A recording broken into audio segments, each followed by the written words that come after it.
Omushijo gwagwire omu road ya Carol Guest Inn omu Rwebikona aho omu rurembo rwa Mbarara.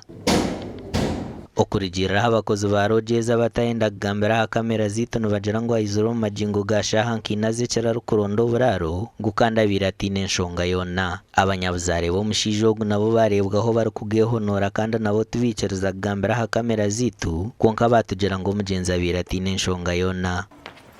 Polisi yahika omwanya ogwo kushijuma embeera kandi omubiri gw'omugyenzi gwatwarwa omu kabafu ah'irwariro rikuru rya Mbarara Regional Referral Hospital obwo kucondooza kurikugenda omu maisho.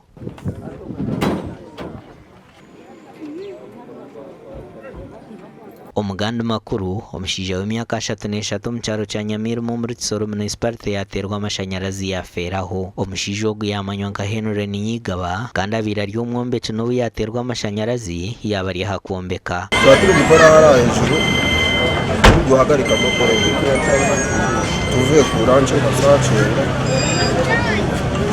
tumaze gusibamo icyuma kimwe aravuga reka dushyiremo baramubwanga baritse bagishyiraho abaritse aravuga reka cyegereza ku cyoba cyacu gutera gushyira uruhande rw'icyoba niho cya mubaransinzemo kimunaniye kumubaransinga kiramuryamisha gifata ku mahwaya nuko mu bisanzwe bwabaye umurundi gwa kabiri haro n'undi muhungu watwara wo mu Rwaramba we nawe nyine yafatije umutarimba nawe karamukubita yikubita hasi ariko we Imana iramufasha bamujana mu Rwaro araterera.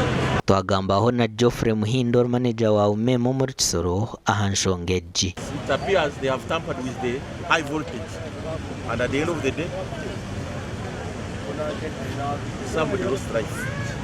This electrical engineer is answerable only that the owner of the house can also answer. Ahabwa TV West ndi era Akiza na Kate Atuzarire.